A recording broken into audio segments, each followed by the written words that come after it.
why should I choose ham radio as a backup form of communications? We'll get into that in just a moment. Welcome to New Ham Basics. I'm your host, Greg, KD9ZRO. Okay, first off, as some of y'all may have noticed, yeah, I did a little remodeling.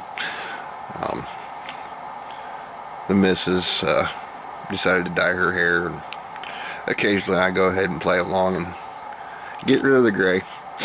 So, no, you're not seeing things. I did do a little remodeling. Something's been coming across my YouTube feed and even my Facebook feed, and so I did a little research, and it's something that I feel like we really need to discuss.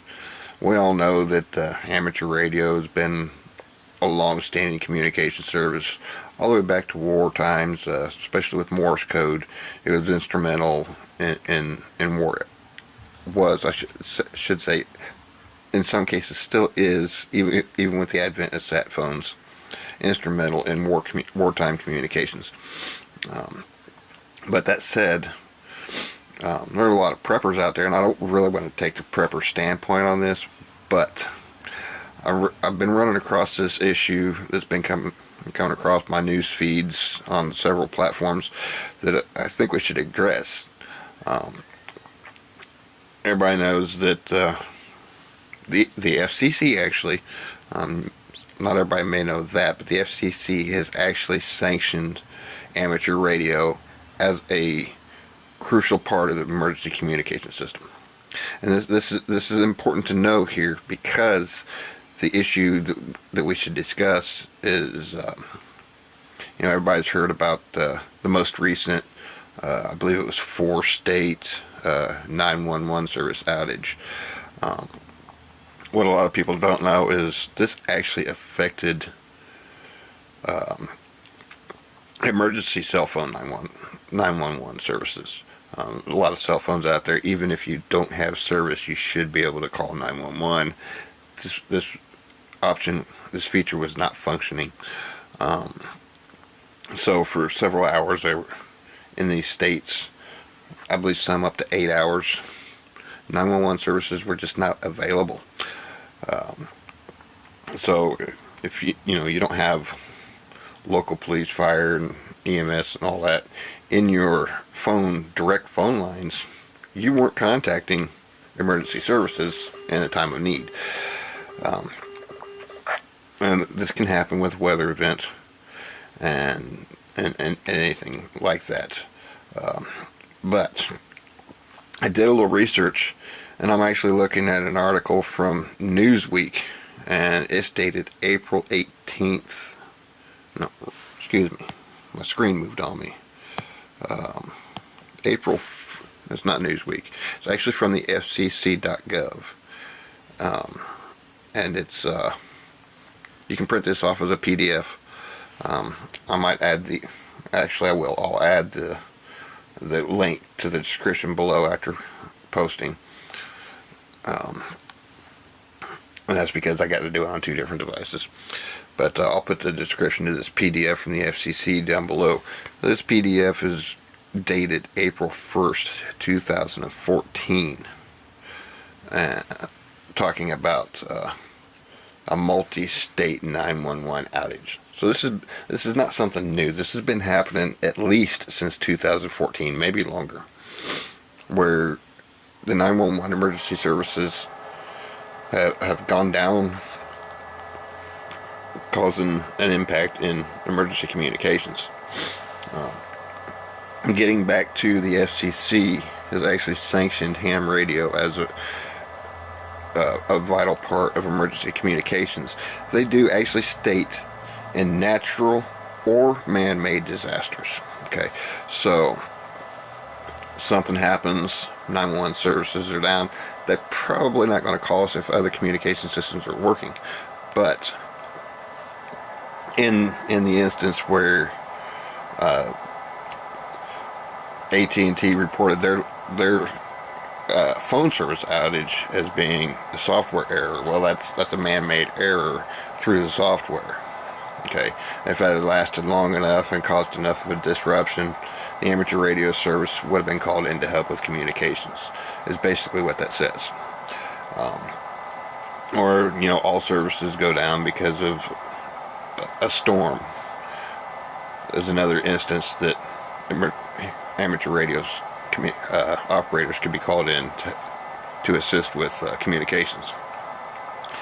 So, if you wonder, well, I can get a CB radio, which is on the FRS service,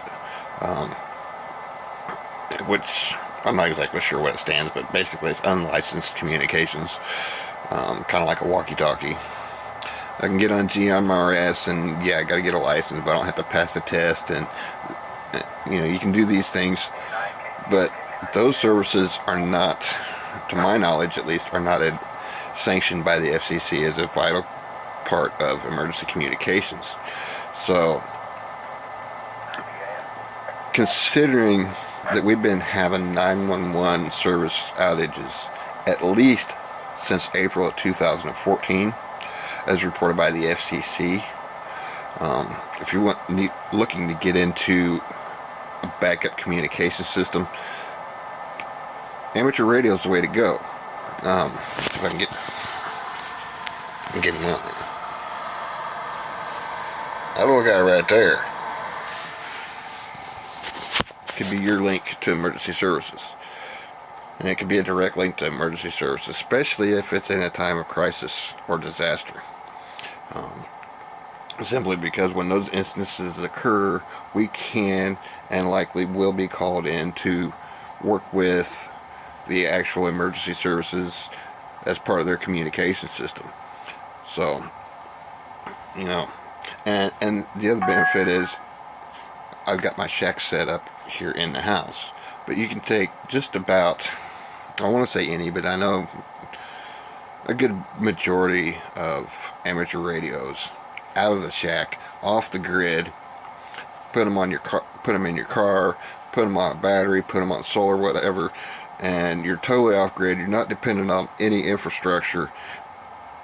That radio over there is not going to go down. The only thing that's going to cause that radio to go down is operator error. So if I don't screw up, and whoever's on the other end of that communication doesn't screw up, we're not dependent on anybody except for, the only thing we're dependent on is our power supply and our radio. No other infrastructure. So, just keep that in mind if you're considering, especially in a prepper standpoint, if you're considering a radio service as a backup communication system, amateur radio, again, it's not always used by emergency services, but in instances where other communications and emergencies and other ways to communicate with emergency services are not available, we're the guys they're going to go to. The amateur radio guys are the guys that the emergency services are going to go to supplement their communication systems. It may not always happen, but I do know in my state, in my county, in my town, we work every possible situation that could cause a communications issue. We're right there with our local EMA, coordinating with them just in case that instance does arrive. And working as storm spotters, we're helping them gather information to figure out how likely that instance may be. So, amateur radio. That's why you should choose amateur radio, because if communication systems go down, amateur radio operators have already been sanctioned by the FCC as part of the Supplemental Emergency Services Communication System. KD9ZRO 73, clear until next time.